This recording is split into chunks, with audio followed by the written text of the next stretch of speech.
Narrative of Various Journeys in Balochistan, Afghanistan, and the Panjab by Charles Masson, 1842, Volume 1, Chapter 6 to 7, Audiobook.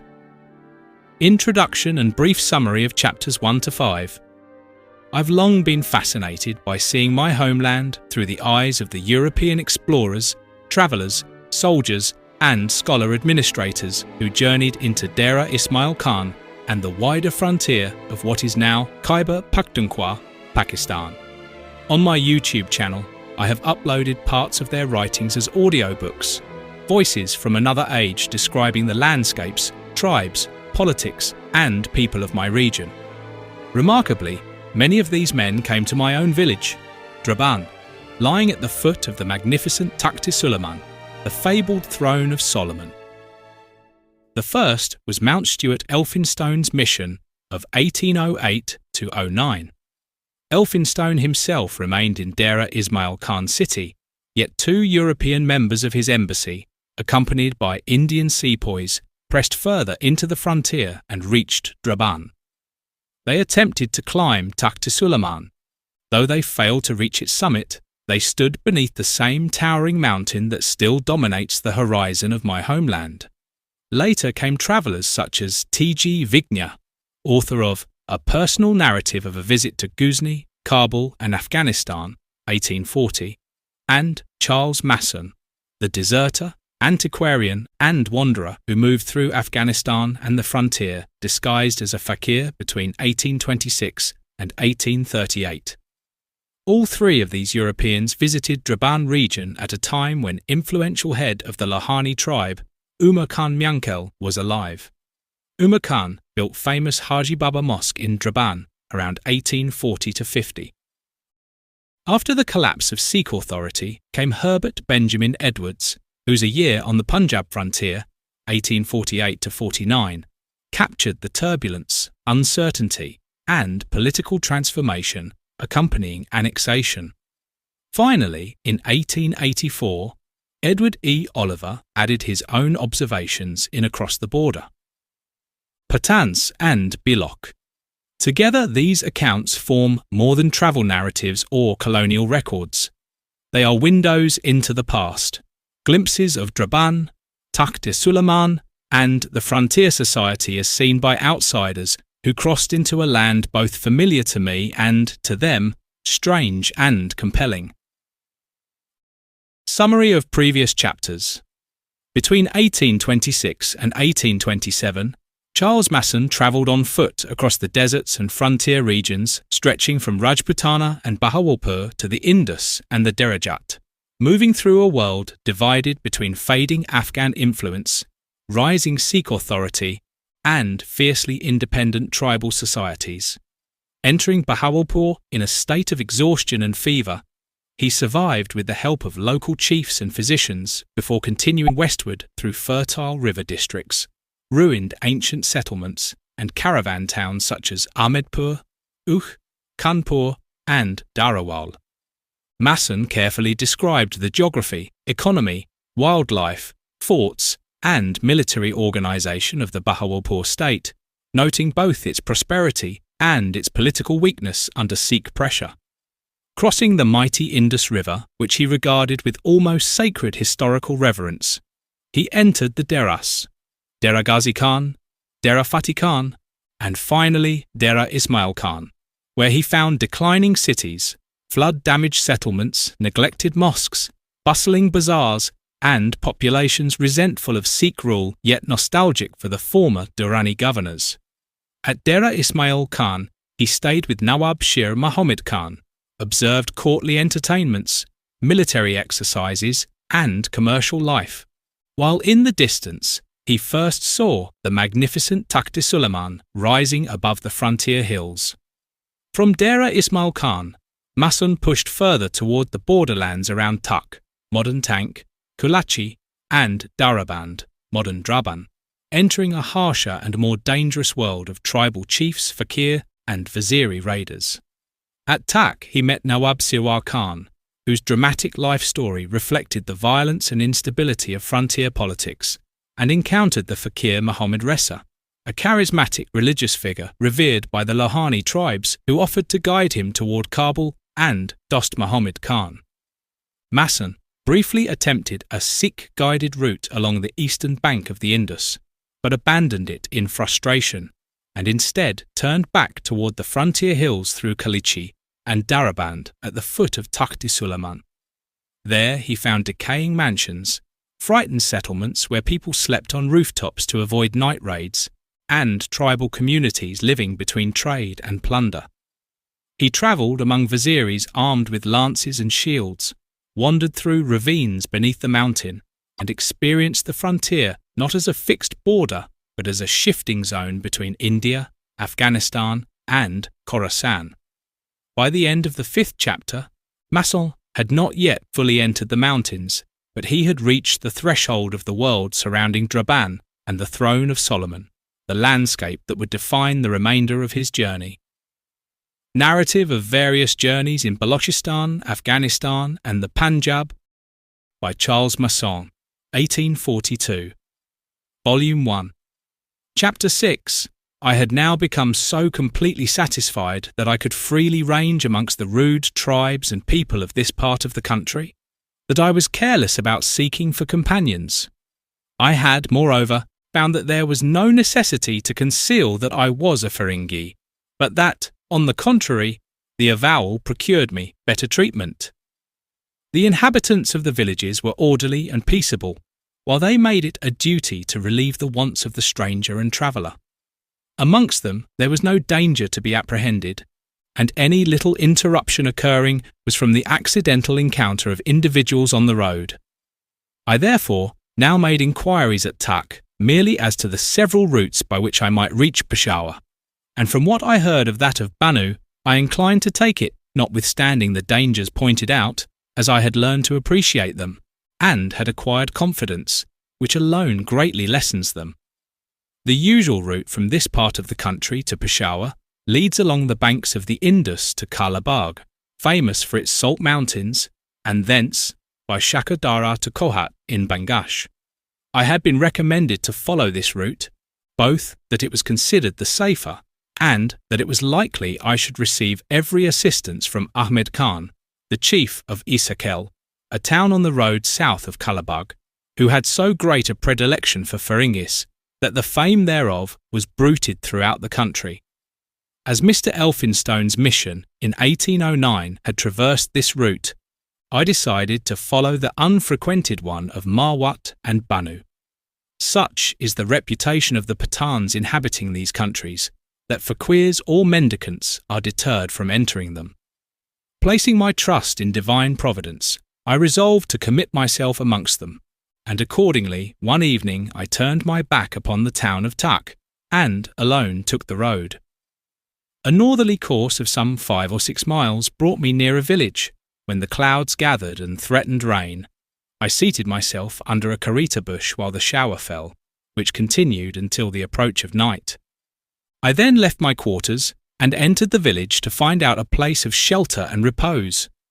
I found a company of individuals seated in a small hut or shed. One of them conversed with me and questioned me as to my country and religion.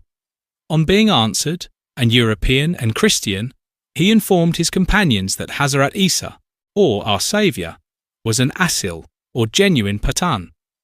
This agreeable communication ensured for me a hearty reception and excited a little curiosity, to gratify which a fire was kindled that my features might be the better observed. The best entertainment the village afforded was produced, and in such quantities that I was compelled to cry quarter. The assertor of our Saviour's Pathan lineage, who proved to be a Sayyad, made himself particularly busy, and provided me with a snug place to sleep in and plenty of warm clothing. In the morning, a march of 4 or 5 kosses cleared me of the villages of Tak, and I moved direct across the country, towards a break in the encircling hills, through which I was given to understand the road led to Marwat. On reaching a cultivated spot, without habitations, but where some people were engaged in reaping the corn, I inquired of them as to the road. They strongly urged me not to venture alone, or I should infallibly be murdered. Their representations were so forcible and so earnestly made that I was induced to take their advice, and turned off in a western direction, with the view of gaining a small town and fort called Kundi, which they had designated, and where, as the high road led from it to Marwat, it was possible I might find companions for the journey. In my progress to this place, I encountered a man who drew his sword and was about to sacrifice me as an infidel Sikh. I had barely the time to apprise him that I was a Feringhi when he instantly sheathed his weapon and, placing his arm around my waist in a friendly mode, conducted me to a village near at hand, where I was hospitably entertained. I here learned that Kundi was a cost distant, and therefore resumed my route. As I approached it, an old man, tending goats, seized a small bundle I carried. I expostulated with him as well as I could, and prayed him not to compel me to employ force to make him let go his hold, assuring him at the same time that I did not intend he should make the bundle booty. But he seemed obstinate in his design. He had merely a stick, and I could easily have vanquished him, but shame deterred me from striking so aged and enfeebled a being. Other persons made their appearance, and obviated the necessity of contest. They asked who I was, and on my replying a Feringhi, they pushed the old man away and rebuked him for his audacity. He swore on his faith as a Mussulman that he had not intended robbery, and that he supposed I was a Hindu. I was led into the village and regaled with bread and buttermilk. I was here informed, to my great satisfaction, that a party was then in the village that would proceed in the morning by the route I intended to follow, its destination being Peshawar. I found the party to consist of a Sayyad of Peshawar and his attendants, with a Munshi of Sirwar Khan, the chief of Tak, who had, besides other articles, 2 fine camels in charge, as presents to Sultan Muhammad Khan, one of the Peshawar Sirdars. I had heard of this Sayyad at Tak, but understood that he was on a mission from Ahmed Shah, the pretended champion of Islam, in the Yusufzai country, and that his object was to procure funds from old Sirwar in aid of the good cause. I now became instructed that he was an agent of Sultan Muhammad Khan, which did not, however, militate against his using his exertions to advance the pugnacious Sayyad's views, although in doing so he was consulting neither the wishes nor advantage of his liege lord and master. The great in these countries are but indifferently served. On paying my respects to the Sayyad, I was most civilly received and assured of assistance and protection during the journey. I esteemed my fortune great in meeting with this man, as in his society all doubts and misgivings as to the perils of the route vanished. Kundi had a fort, the residence of Ahmed Khan, the governor, a respectable man who might be allowed to be, what he himself told the Sayyad he was, a good Pathan and a faithful vassal of Sirwar Khan. He had a garrison of 100 men, Kundi being a frontier post on the Bannu side. We had an opportunity of observing it was necessary, for towards evening the alarm was beat, and the soldiers hastened to the plain, the marauders of Bannu having issued from their hills and approached the place. They, however, retired, and Ahmed Khan, before re-entering his fort, exercised his few mounted attendants in firing their matchlocks and in practice with their lances. The greater part of his soldiers were on foot, men of small stature and clothed in black or dark dresses. They were Rohillas, or Afghan mountaineers. We were provided with a repast of fowls in the evening, Ahmed Khan having received the party as guests, and early on the next morning we started, accompanied by a guide, for Marwat. A march of about 7 kosses, the road tolerably good, brought us to the mouth of the pass through the hills, when our guide solicited his dismissal, urging his fear to attend us farther. The passage through these hills, which are of small elevation, was generally wide and convenient. About midway were a number of natural wells, or cavities in the rocks, where numbers of people, men and women, were busy in filling their massocks or skins with water.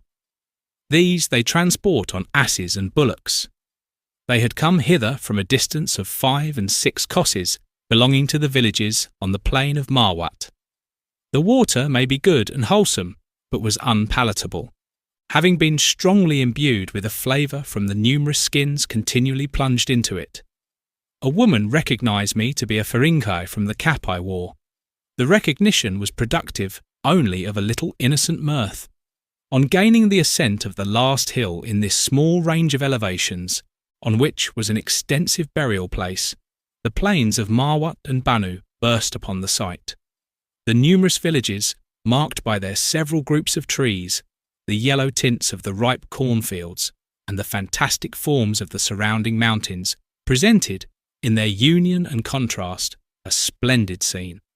In front and to the west, the distant ranges exhibited a glorious spectacle from their pure whiteness, diversified by streaks of azure, red, and pearly grey. These beautiful and commanding features of the landscape were enhanced by the charm of an unclouded sky. I was lost in wonder and rapture on contemplating this serene yet gorgeous display of nature, and awoke from my reverie but to lament that the villainy of man should make a hell where the Creator had designed a paradise. A train of thought forced upon my mind when I thought of the lawless tribes who dwell in or wander over these delightful scenes. The distant hills, which here appeared to so much advantage, were, I presume, the snowy range of Sefid Kol, which separates Kurram, or the country of the Yogis and Turis, from the valleys of Jalalabad, together with the variously coloured hills which stretch westward from Kalabagh and in which the salt mines are found. 3 or 4 crosses brought us to the first of the villages on the plain, which we passed, and then, successively, several others.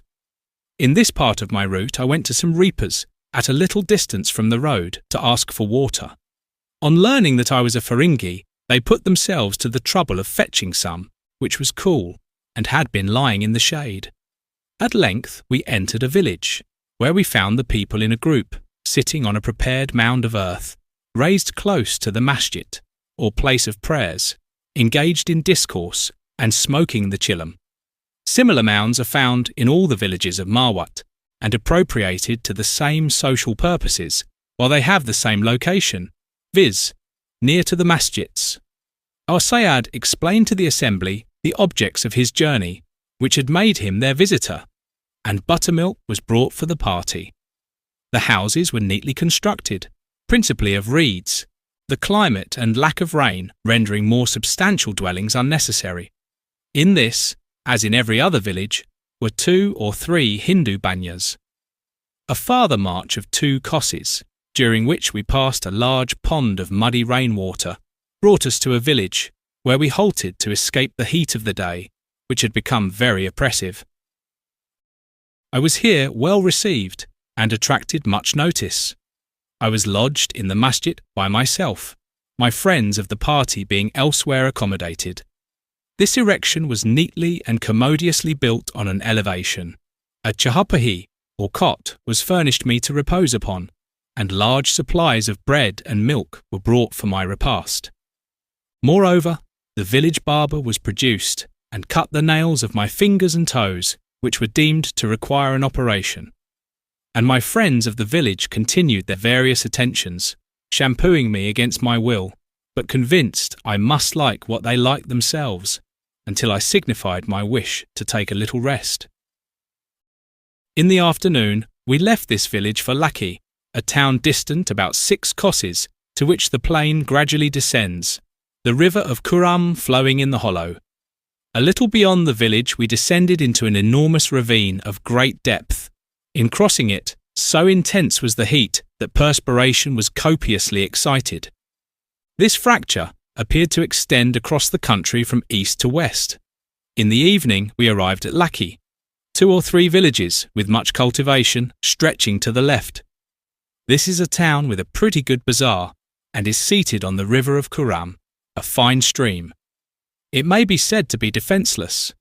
The residence of the chief authority, here called the Malek, although styled the Killer or Fort, not meriting that appellation. Our party was entertained by the Malek, and we supped on fowls and pilau. In the morning we were allowed a mounted guide, armed with sword and spear, to conduct us to the villages of Bannu. Crossing the river, which at this season of the year, I believe about the month of May, was but knee-deep, we ascended the gentle rise of the opposite plain, on which was seated a village. Our Sayyad did not think it prudent to enter it, but the guide went there to obtain some information relative to our route, before we attempted it. The result being, I presume, satisfactory, we started across a barren, uninhabited plain, in extent about 10 kosses, and checkered occasionally with small stunted bushes and dwarf trees, mostly mimosas. In one spot were 2 or 3 holes containing muddy water, sufficient to allay the thirst of the casual passenger, but not adequate to supply the wants of large parties. Passing a large burial ground, we neared the villages of Bannu. On reaching a place where we found deposits of mud rainwater, we fell in with 6 or 7 robbers armed to the teeth. They did not, however, attack us, although on the lookout for spoil, the party being protected by the sanctity of the Sayyad, whose holy character was made known to them. They were also told that I was a Feringhi, and as I was about helping myself to water from the deposit near to which they were standing, they obligingly pointed out another place where the water was clearer or less muddy. From this spot, the surface of the plain was a little more wooded, but still slightly. On our road, we met a man with an axe in his hand, who, on being told of the party we had just left at the water, retraced his steps. He was very thankful for the information, and said that he should have lost his axe. Where the plain ceased, we again crossed the river of Kuram. Its course was here rapid and over a stony bed, but the depth was shallow. We then came upon cultivated ground and the villages and castles. As we passed by these, the inhabitants, who were generally sitting outside the gates, would rise and pay their respects and salutations, judging, from the demure aspect of the Sayyad, as well as from his white turban, that he was a descendant of the Prophet, or like one, had saintly pretensions. Perhaps also conscious that no strangers but those armed with a sacred character would venture amongst them. We halted at a town called Naga, of tolerable size, and walled in. But its defences, much injured by time, were neglected. The bazaar I did not see, but conclude it was pretty large, from the number of Hindus I noticed. Before we reached Naga, we passed a large encampment of Waziris, who had come here for the sake of pasture, which was abundant. We were duly provided with lodgings, and the Malik came and sat with us, bringing his musicians and falconers, the latter to display his state, and the former to beguile our tedium. He was a young man, dressed gaily in silks of gaudy colours, and rather trifling in his manners. He directed his attention to me, and, amongst many questions, inquired what I would wish prepared for my evening's meal.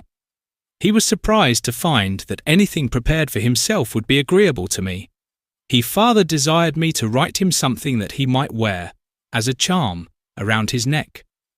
Not wishing to take the trade of my companion, the Sayyad, out of his hands, I protested that I possessed no supernatural power or secret. On which the Sayyad scribbled something on a scrap of paper, which was reverentially received by the Malik. Conferring charms and antidotes against accidents and diseases is one of the means employed by Saiyads and others to impose upon the credulity of the ignorant, who, however, are very willingly imposed upon. Matters were going on very amicably, when a soldier recognised in the horse of the Takmunshi, or Vakil as he now announced himself, an animal that had been stolen from himself.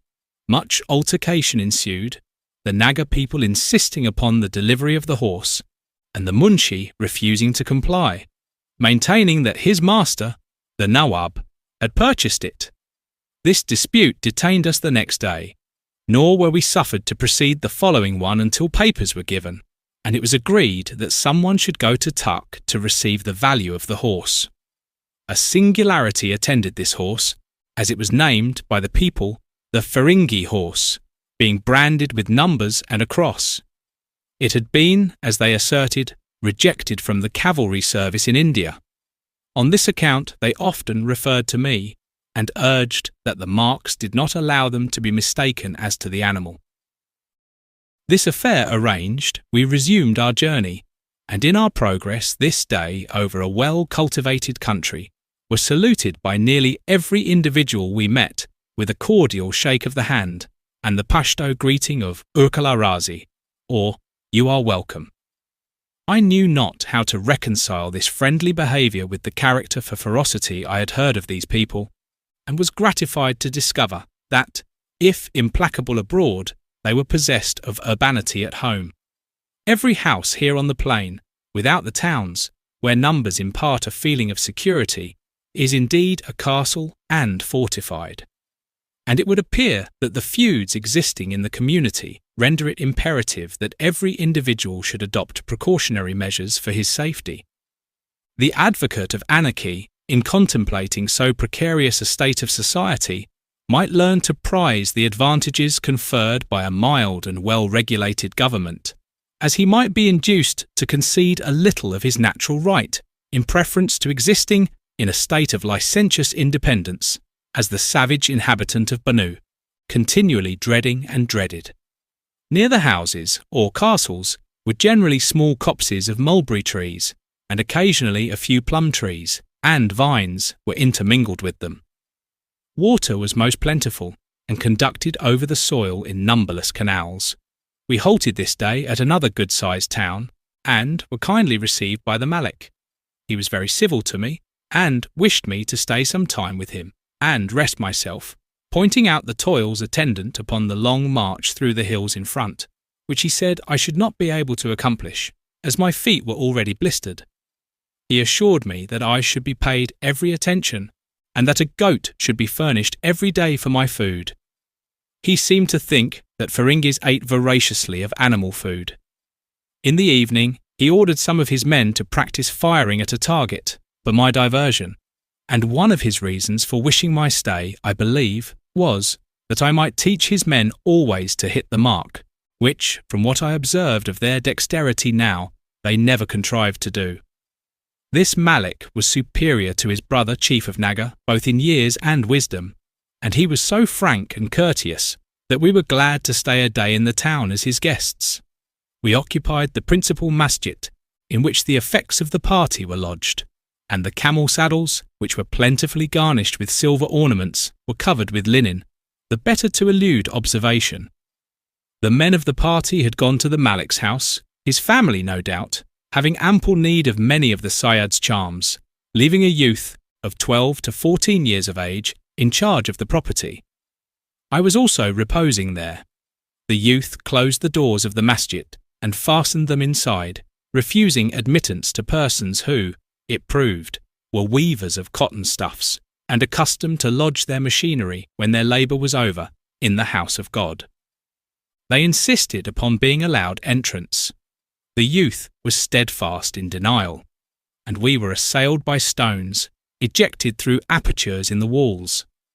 They rained in upon us so copiously that the urchin, apprehensive of the result of a siege, became bewildered, and opened the doors when the assailants poured in, and the covers of the camel saddles being removed, the silver ornaments were exposed to observation.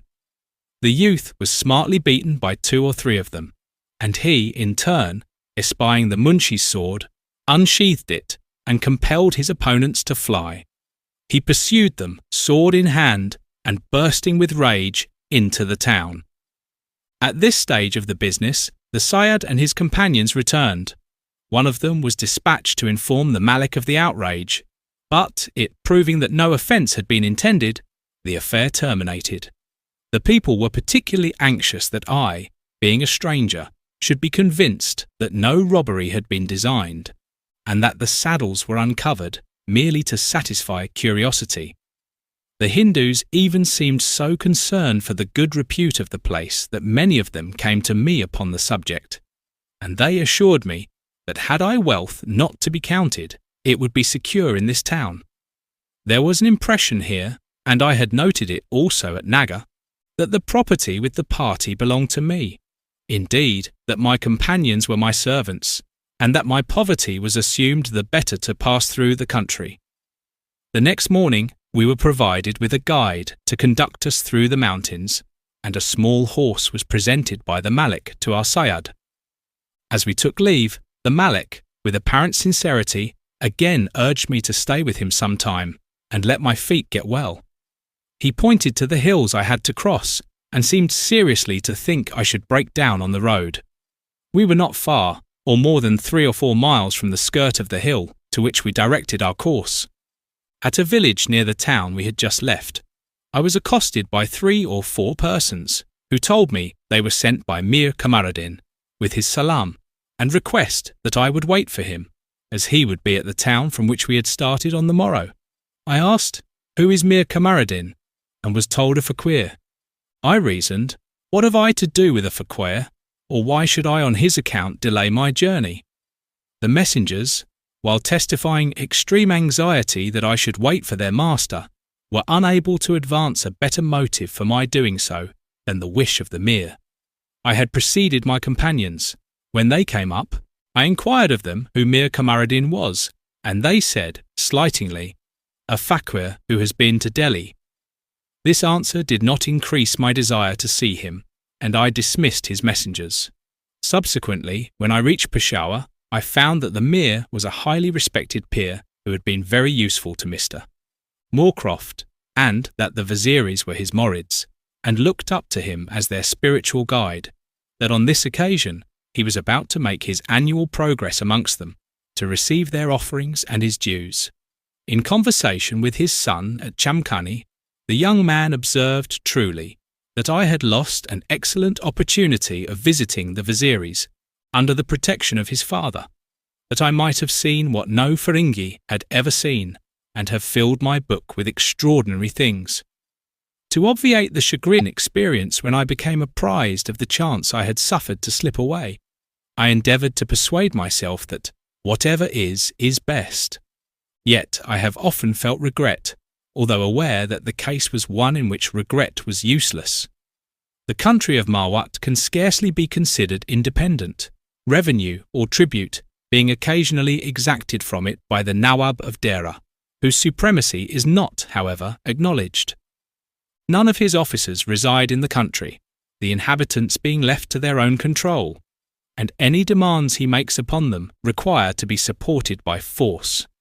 Wheat appeared to be the only grain cultivated, and goats their principal stock. Horses were few, as were sheep and horned cattle, while asses were more numerous. The heat was very intense, and the season was more forward than at Peshawar. The great evil of this country is the want of a due supply of water. For the crops, dependence is placed upon rain, and bands or mounds are constructed to collect and to divert upon the lands the bounty of the clouds. It is clear that in dry seasons the agriculturist will be distressed. Water for domestic purposes is brought from long distances. The few pools of rainwater, being judged unfit for such use, are set aside for cattle. The villages of Marwat have a cleanly appearance, and the inhabitants, if rude, are yet frank and manly in their manners. They are one of the races, and there are many such amongst the Afghans, although all are not so, who have nothing frivolous in their character. If not altogether amiable, they are at least steady and respectable. There is no single authority established in Marwat, the several villages being governed by their own maliks, or rather influenced by them. They are independent of each other, but combine in cases of invasion or other matters affecting the interests of the community at large. The country of Bannu has great advantages in a large extent of fertile soil and in an abundant supply of water, which can be turned with facility upon the lands. Favoured by climate, its capability of yielding a variety of produce is very great. The good people who hold it are not, however, enterprising or experimental agriculturists, and besides, wheat, rice, mung, and a little sugarcane, zerchob, or turmeric is the only plant of foreign growth originally which has been introduced. There is so much pasture land in Bannu that, without inconvenience to their own cattle, the natives can allow their neighbours, the Viziris, to graze their flocks and horses upon it. There are many groves of date trees in one portion of the plain, regarded, perhaps justly, in these countries as evidences of fertility. The reason may be that they are sure indications of water, it being observed that without that desideratum being at hand, they cannot thrive. Cattle, of course, are plentiful in Bannu, and in all kinds of rural wealth the inhabitants may be pronounced rich. On the same plane as Marwat, the Bannu people have, besides a difference in their costume, a smaller stature than the inhabitants of the former place. The Marwati is generally clad in coarse white linen, in much the same manner as the Pathans on the banks of the Indus.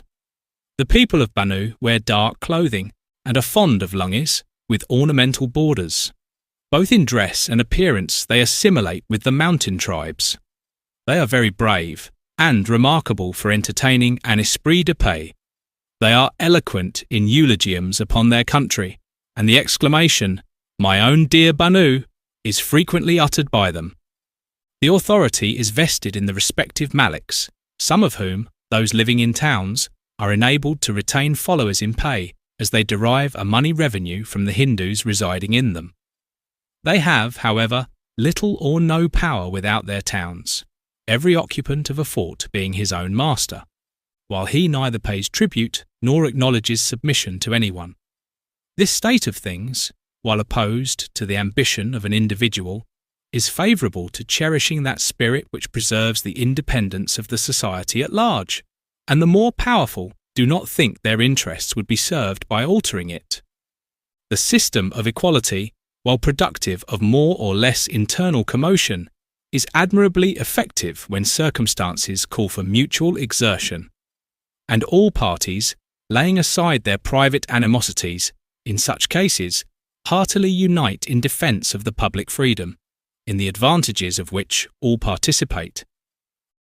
It is possible that Bannu may formerly have been much more populous, and that its government was better regulated, for it will be remembered that 3 or 4 centuries ago the high road, followed from Kabul to India, led through it, as we find in the history of Timur's expedition.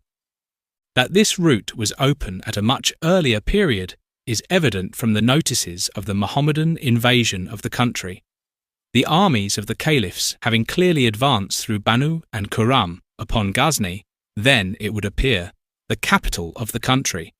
Hurriu, where a great battle is noted to have been fought between the Prince of Ghazni and the Mussulman invaders, is plainly the modern Hariab, the Iriab of some maps, in Kurram.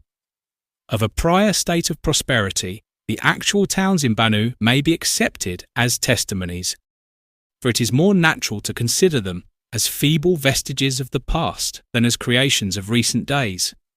They even yet carry on a considerable traffic and nearly engross that with the mountain viziris.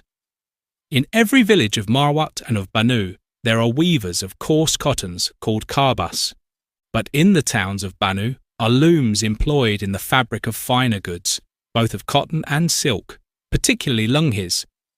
The Hindus in the 2 towns I visited were too cheerful to allow me to suppose that they were harshly treated, or that they lived in insecurity. Maharaja Ranjit Singh once marched with an army of 25,000 men to Lakki, on the Kurram River.